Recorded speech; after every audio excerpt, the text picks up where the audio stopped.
Team worked very hard in the off week. Evaluating film from Mississippi State.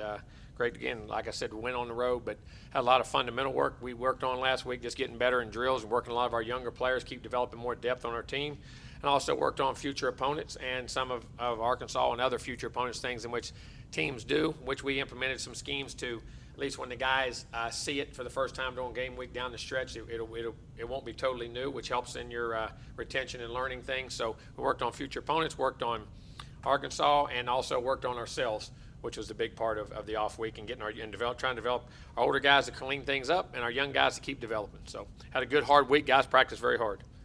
Questions? We started with Gabe Bach from TexAgs.com.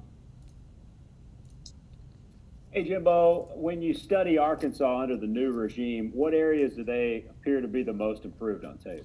I think they compete extremely hard. I think they play well together as a team, offense, defense. They complement each other, special teams. They're creating a lot of turnovers on defense. I believe they've created 13, if I'm not mistaken, taking advantage of those, advantages in some special team areas, and have been very opportunistic as a football team and play extremely hard, physical, very well coached, and play together extremely well. Let's go to Brent Zorneman from the Houston Chronicle.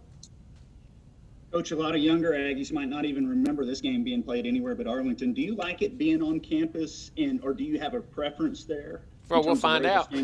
No, right. I mean, it's great. Anytime you play in Kyle Field is great.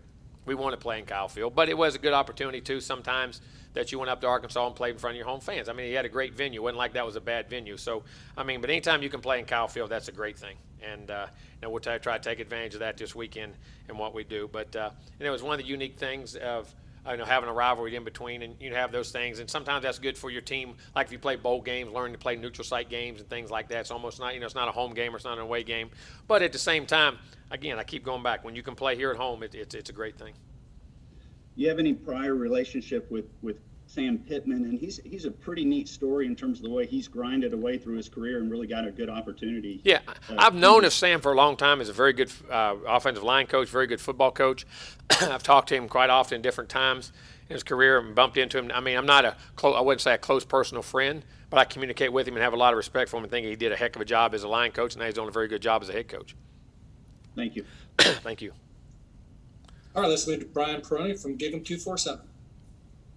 Hey, Coach. All of a sudden, we have more Aggie fans reading our stuff from Australia because you guys got a punter from there. Can you walk us through how did Nick end up on the team? Did y'all see him? Did you ever see him in person? And how has he sort of adjusted to, I guess, American football? Yeah, we had contact with people in Australia, and we have people different, all over the country. We've had Bjorn Warner one time when I was at Florida State. He was from Germany, and then was an exchange student over here at a prep school, and ended up being a first-round draft pick for us at Florida State. So you have connections of people all the way across the world, everywhere. We had people on our staff who knew guys over there, and we knew people in Australia, and they sent some tapes. They just said, "Hey, we knew we were in the hunt for a punter." That's a popular thing because Australia is producing a lot of punters and kickers right now, and reaching out to our connections over there, and they sent film and video. And we liked him, and the people in which we knew we trusted extremely well because we had dealt with before and had great relationships with, and guys who knew what Division I big-time punters are, then guys that could play in the league, and it went from there. So I know he showed up, a little late to that first camp and didn't take a recruiting visit. Was that his first time in Texas? And, what has his sort of adjustment been like? He is phenomenal. I mean, and I say this without any disrespect to anybody on our team. He works his living tail off. He is a workaholic. I mean, you go over there and he's in the weight room by himself. He's kicking by himself. This guy is, it's 24/7, and he loves being here. He's a tremendous student. He's tremendous for our team. Our players love him. He's a tremendous leader.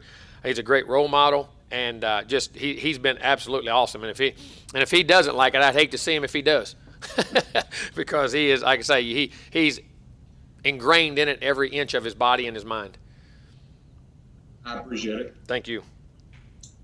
All right, let's go to Zach Taylor from WTAW. Yeah, Jimbo, it seems like in this past decade or so, no matter what records each team comes in with, this game has always been a close one. In your previous stops, have you had, say, a rivalry that was like this where it always seemed like the game came to a touchdown or less? I always did. I mean, you always have one, because when you get in leagues with people like A&M and Arkansas was in a league together, sometimes all right, I got to play these guys every year, so I got to figure out how to play them. So the fear of playing or the stigma of playing if you only play them every so often goes away. And you get used to playing somebody. It's like somebody at the park, and you got there to the park and that guy beats your brains in every day, and he's kicking your tail, and something. I'm gonna come here and play, and I want to keep playing. So I got to figure out how to beat him. So you learn how to compete against him. You learn the guy. You learn what he does. All those types of things. And I think that's what happens here. I mean, Arkansas and A&M have played for so many years. They know each other so well, and it means a lot to the alums and everybody else that it becomes that game. And I've been almost every league I've ever been in. I've had those. I mean, NC State and Florida State was always like that. No matter what, it was always a battle. I remember when I was at LSU, Kentucky. We beat Kentucky 1 year, 2 years in a row on the last play. 1 year we won the SEC in that year. I mean, it's just I just off the top of my head. I mean, just there's been in every one I've ever been in. I mean, it's just the way it is. Thanks. Let's go to Robert Cessna from the Bryan College Station Eagle. Hey, Jimbo, I wanted to ask you about home field advantage in a COVID year. This is your third of 5 home games. So how important is the home field advantage during COVID, but at the same point, is it a little bit easier to win on the road because there's less fans there? Well, here's the thing about fans. I know they bring energy, but I ain't never seen any of them get on the field. You know what I mean? So winning and losing has a lot to do with that team that's lined up on the other side. Now, you create energy in your building. You create momentum. You feel there's a comfort area, which I do think has a factor. Don't get me wrong, Robert. I believe that totally. But I still think when you play on the home field and your comforts, I think it does give you an advantage. When you go on the road, I think it's always harder, no matter if the stands are full or if they're empty. I still think it's a very tough thing to win on the road. Hey, thanks. And Thank can we get a follow-up? Do you feel Jones and Young will play this week, Coach? Jones and Young. Hezekiah Jones and Eric Young. Yeah, I mean, it possibly can. I mean, they're healing and doing well, and we'll see how they do in practice. Thank you. Thank you. All right, let's go to Travis Brown from the Bryan College Station Eagle. Hey, Coach.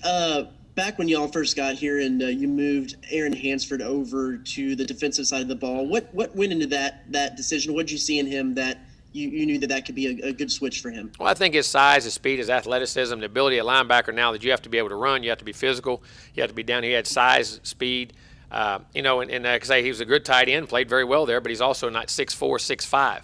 You know what I'm saying? You don't have to be. I've had some great ones that are 6'2". And we had a great need there, and we saw his athleticism and an opportunity for him to, and we felt he could be a natural pass rush guy, which he does a great job in pass rush stuff also when he blitzes. So we thought he could, with his athleticism, he'd be very good at that. And are you at all surprised at the success he's been able to have and how quickly he's been able to adapt? No, I haven't at all. I mean, he is a very, very talented young man. Thanks, Coach. Thank you.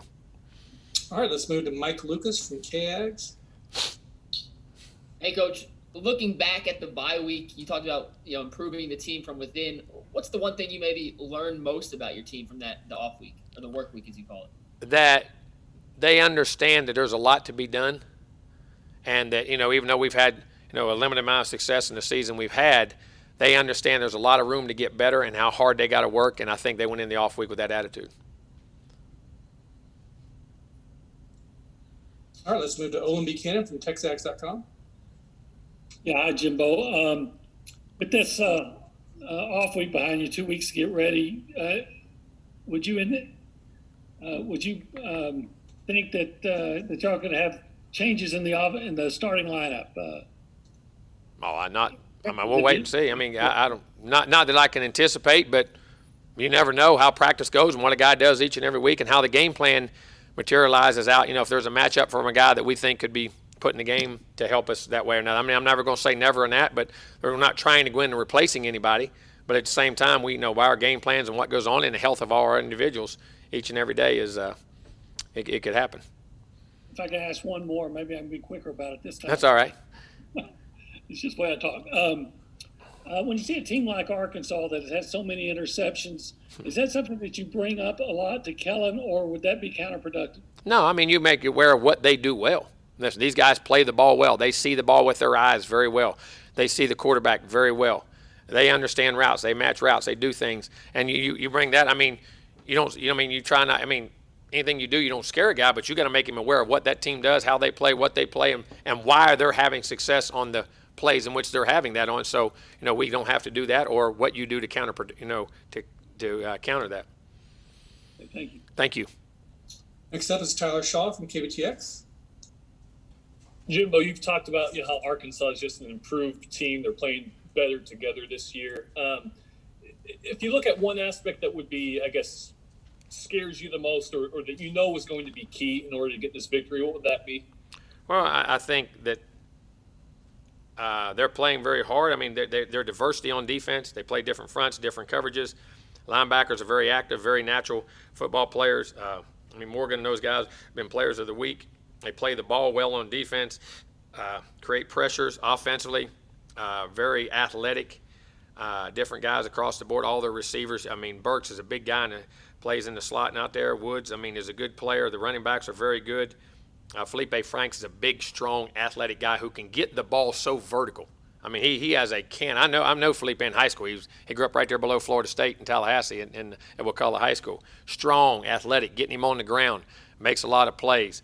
It's just overall, and their belief that they're playing well. You have to go beat this team. This team is not going to give you anything, and you got to go play well and get better. Thank you. Thank you. All right, let's go to Chip Howard from Sports Talk. Jimbo, if I could go back to Coach Pittman a little bit, do you subscribe sometimes to the theory that a coach is right for a particular school where he may not have had success at another school? He happens to step into a situation for whatever reason it fits him. I don't think there's any doubt of that. I think personalities of coaches to schools to conceptually what they believe, how they believe it, and what's needed at the present time. I do think there's fits, as you say, to different jobs that work out very well. Not that other guys can't adjust and schools can't adjust, but I do think it does. And this one seems to be working pretty well for Sam. Have you thought about what some of those fits can be or what it takes? Well, I just think your belief, the style of play, the way that school wants to play, whether it's a defensive school, an offensive school, a running school, a passing school, the way it recruits, the way it's national brand. It's not. There's zillions of reasons. That why guys that fit into jobs. That's an endless list. Let's go to Justin Woodard from KX. Hey, Coach, what do you want to see from the passing game here moving forward? Obviously, we saw the big production against Florida and then maybe a little inconsistent against Mississippi State. What needs to be better in the passing game, more consistent? Well, we were inconsistent, but we still hit some big plays when we had to. We hit deep ball, got called back for a holding call that was very big. Just keep protecting, making good decisions, be accurate with the ball, and guys catching the ball and creating yards after catch, getting to where they're supposed to be, how they're supposed to be it, and doing what they need to do.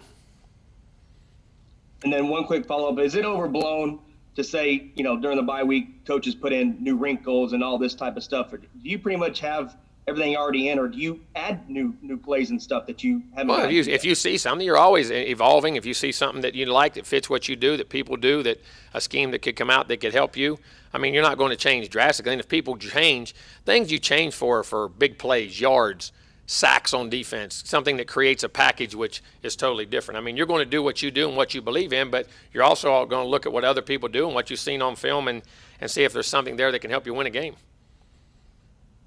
Thanks, Coach. Thank you. All right, we have a couple more questions on the queue. We'll go to Chuck Carlton of the Dallas Morning News and then Gabe Bach. Yeah, Jimbo, I was just curious what goes into, I guess, a offensive line coming together. I know you have a lot of veteran guys, but what goes into that? And as the offensive line can that be part of a team's identity, I guess, with the way that huge part. All the great teams I've ever been a part of, that offensive line, and it's a unit that's bonded so well together and so tight, and defensive line. Those front guys, they go through a lot. And your offensive line, when you have really good football teams, you go back and research, there's skill guys all over the board, but them skill guys can function for a reason. There's big guys up front that are doing their job. And, time, I'm going to be on one thing. Time is a big thing that brings line together. You got all those guys, all those calls, all the multiplicity of things that happen. Time, maturity, all that matters. And, and then I think leadership. I think guys up front who buy into everything that you got to do and the selflessness and the toughness that's got to be done there and the precision in which a lineman's got to play with, man. I mean, you can be tough and battle guys, but it's also a technique thing. It's angles, it's hat placement, it's hand placement. There's the multitude of things in all positions. It's like that, man, offensive line's hard, especially when you got to get all 5 guys on the same page. So, there's a multitude of things. But if I said 2 things, I'd say time, which is maturity, and leadership up front, and then the toughness part of things, mental and physical. All right, let's go to Gabe Bach at Texas, and then Chip Howard. Yeah, Jimbo, you got a couple guys in the secondary that came on last game and made a few plays that hadn't played a whole lot previously this season, specifically Antonio Johnson and Brian Williams. What did you see from those guys, and do you see those 2 guys challenging for some more snaps? Oh, I do. I think those guys, the more they play, the better they can get on the field, and they're going to create different roles. Looking for them very, very much so. And I thought they both. That's 2 guys you pointed out that I thought played excellent football games. You're right on target there. And they are going to have to help us in the future because they're very good football players in a lot of different ways. All right, the last question on the queue is from Chip Howard at Sports Talk. Jimbo, have you had a chance at all to kind of look at how the conference is going a third of the way through the season and what's going on there? You see it and you hear it, but I don't pay attention to it. I stay in my own world, right? What's next for us, Arkansas, and then what's next after that, and what's after that. And that's the only world, because whatever happens in that conference, it's like I say, what happens on the scoreboard determines what happens you do on the field. What happens in our conference, we're going to be a part of that, but what we do on the field and how we practice, how we play. And I don't get into hypotheticals. I don't get into down the roads. I get into, as I say, be where your feet are right now. Live in the moment which you have and do the best job you can. Alabama obviously lost one of the best players in the league over the weekend. I did see that, yes. You see that having an overall effect on things? Well, yes, but I'm sure that they will adapt very easily and make a lot of play. They got other players on that team, and every team has those things happen to them, so I'm sure they'll adjust very well. Thank you. Thank you. All right, let's add one more. Travis Brown from the Bryan College Station Eagle. Yeah, Coach, sorry, go back one more to Hansford. When Anthony Hines opted out, was there any question that he was the next guy up, and what did he do in the fall camp to separate himself that he was going to be that next guy up? Well, he was battling very well with Anthony. Like I said, we felt we had a lot of guys there that can play and was very happy with him playing and felt very comfortable with him playing. If something happened with Anthony, and also rotating with Anthony, because we're trying to develop depth. We knew we had to get through a 10-game season, and his emergence in the off season has been very good, and we're very pleased with his progress. Appreciate it. Thank you. All right, that's all the questions I have for you, Coach. Thanks. All right, guys, y'all have a wonderful day.